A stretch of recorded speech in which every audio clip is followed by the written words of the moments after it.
So as we visit with you, we want to explain to you that you are the creator of your own reality. And we, for a while, said to you that you want to be the deliberate creator. We called this body of work the science of deliberate creation, because we wanted you to care about your vibration and care about the projection of your thoughts. And most of all, care about the way you were feeling, so that you could guide your thoughts into ways that are productive for you. And by productive, we don't just mean productive so it will produce stuff you want. We mean productive so that you can feel glorious in every moment. Productive so that you can be living the joyful life that you came here to live. And then you humans are so diligent in your determination that you made the science of deliberate creation harder work than it needed to be. We watched you. You were monitoring your thoughts and making yourself and others crazy.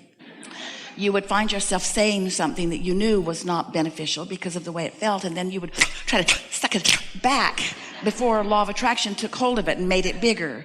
But even sucking it back, law of attraction is still responding to what you've got your attention on, because in this attraction-based universe, there's no such thing as no. You can't look at something and say no without being a vibrational match to the very thing you're saying no about. So now we are calling this the art of allowing.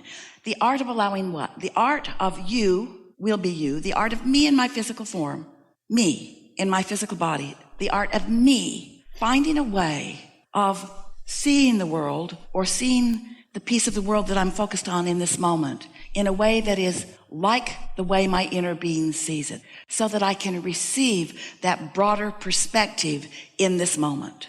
The leverage that you receive, the energy that creates worlds at your fingertips, it's such an advantage to you when you sync up with that signal. So when we talk about being in the receiving mode, that's what we're talking about. Now, of course, if you're awake, you're turned on, which means your receiving mode is on. The question is, what's it tuned to?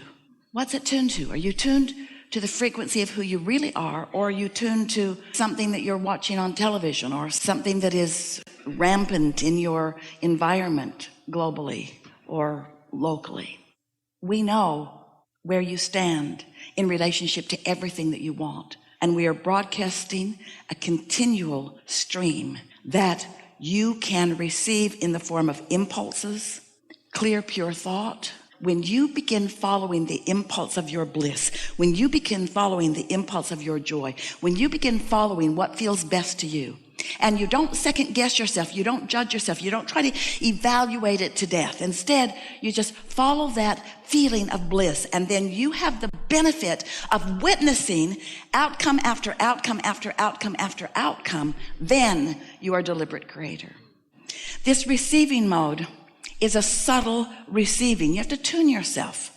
You have to quiet your mind enough that there are not other things that are in the way.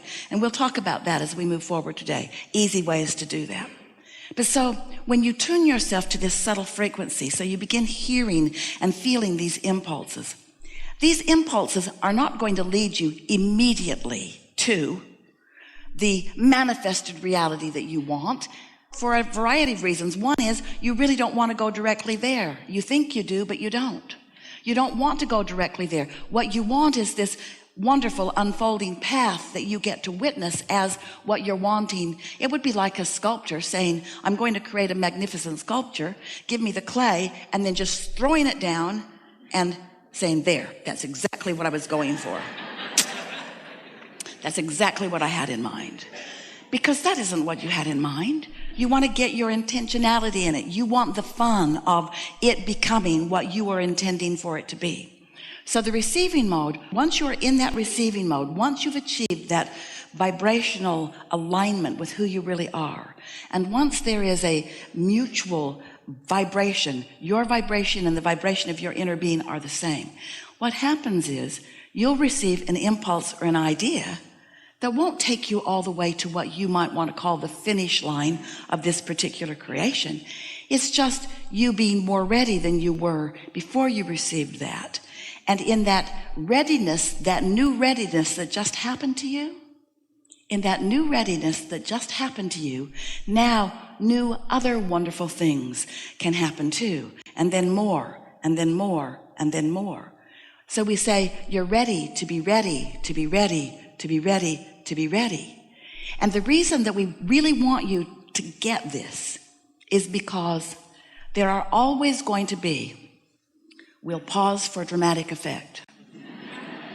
There are always going to be many, many more of your creations in the process of becoming than are becoming right now. In other words, a steady stream of them in the pipeline. And if you have oriented yourself to only let yourself be happy once they manifest, then you're mostly going to be unhappy. Because every day you're going to figure out something more that you want, and every day that more thing that you want will have not come to physical fruition. So you've got to be joyful in the becoming. You've got to be joyful in the allowing. You've got to be joyful in the asking. You've got to be joyful in the problem stage. You've got to be joyful in the not knowing the answer. You've got to understand that the system is, I don't like this, I prefer this, and I have no way of getting to this suddenly. And then the fun begins. Because once you know that you want it, your inner being wants it too. And when your inner being wants what you want, here's the key. Your inner being knows how to get it. Your inner being knows where it's going to come from, who's going to bring it, what the likely unfolding of it is. Your inner being knows all of that.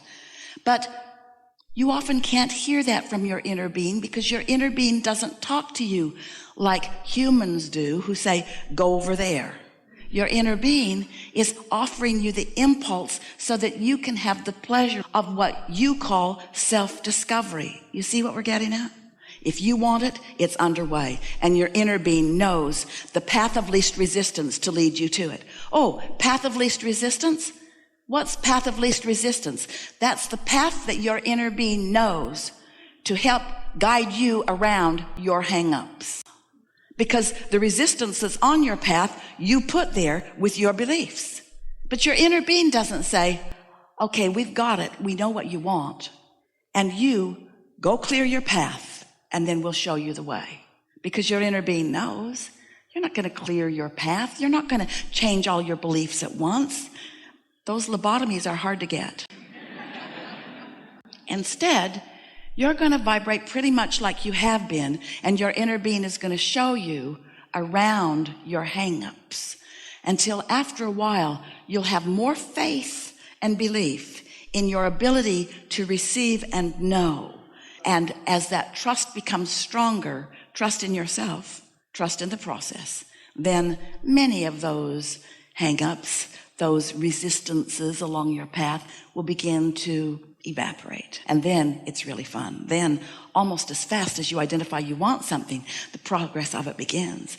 Esther says it's almost like magic. She knows it isn't magic, but she can feel when she's in one of those modes where she's in such the receptive mode that if she just follows her impulses, not only is it going to be a wonderful day, but it's going to be full of delight and surprise about things that are important to her. We are really eager to talk with you about what matters to you.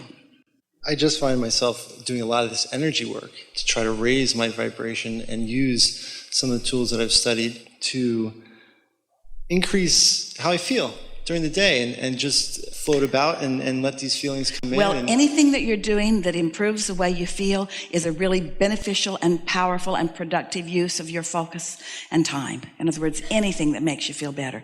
That's why we say if you catch yourself in a moment that feels good, just milk it. Milk it, devour it, examine why it feels so good. Every now and again, if you find yourself in a place that just feels extra good, ask yourself, what's so good about this place? Is it the environment? Is it the carpet on the floor? Is it the ambience in the room? Is it the air in the room? Is it about the other people in the room? Is it the music in the room?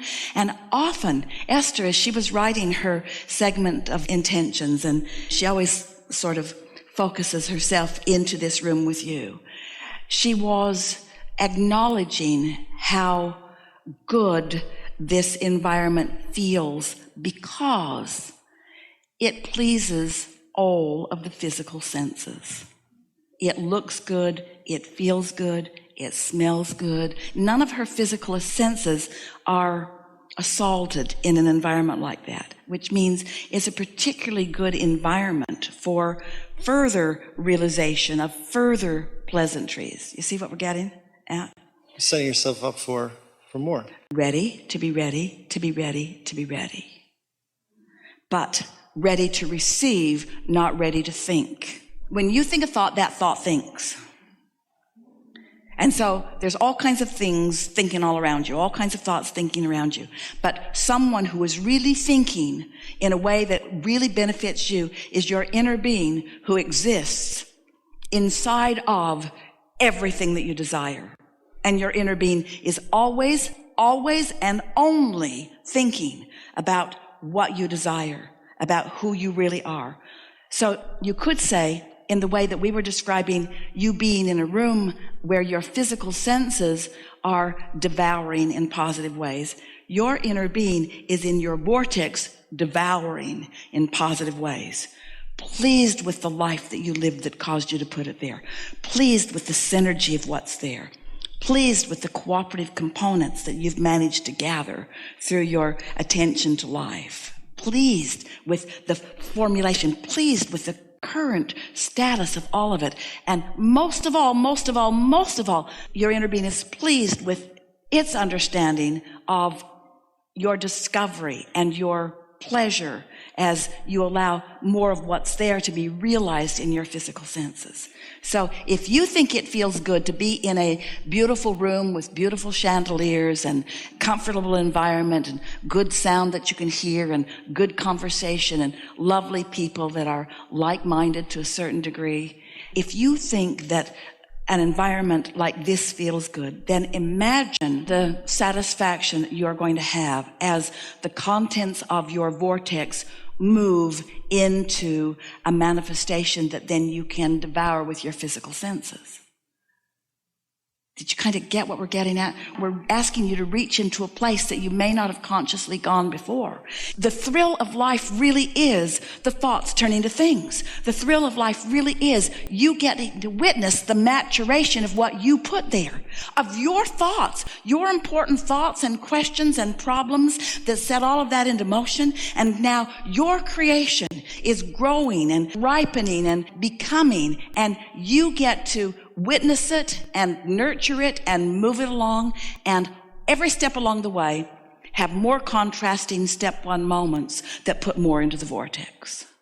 So you got that, didn't you? You can feel the evolution of your vortex turning to things. You can feel the evolution of you being in the receiving mode and being more aware of more of that as it's in the state of becoming. And we know you caught the spirit that we were offering here of you getting to witness the manifestation or the seeing, hearing, smelling, tasting, touching of all of this that you've set into motion. And now we want you to focus just for a moment, because it'll take you to a whole new rampaged level. We want you to focus on how, as you are allowing that to unfold, how within it sometimes even there is subtle contrast that causes you to ask for more that keep it all coming. And that's why we say you never get it done and you can't get it wrong. And the reason that you can't get it wrong is because it's never done. So no matter where you stand, you're still asking for more. So let's be clear. You are never outside of a thinking moment. We're asking you not to think. We're asking you to receive. You are never outside of a thinking moment, because you can never stop being aware of and therefore be in some phase of human step one evaluation of where you are. So even though you're in the receiving mode, there's still some evaluation going on within it. That's the perfectly normal thing. Just don't get carried away with it. And you were a little carried away with it. You're just thinking a little too much, thinking too much, and receiving a little not as much as we would like you to do. Just keep it in balance. What that requires is accepting that you're not here to prove anything to anyone, accepting that there are no charts for you to fill, there are no ladders for you to climb, there's not something for you to overcome or something for you to undo. Your creator's out here on the leading edge of thought, and it all starts right here and now with you. And so the sooner you stop trying to explain where you've been and how you got here, and you start acknowledging where you are and start enjoying what's coming from this, then the sooner you will be the empowered being that you were born to be. Nobody's asking for your apologies or for your justification about why you're here.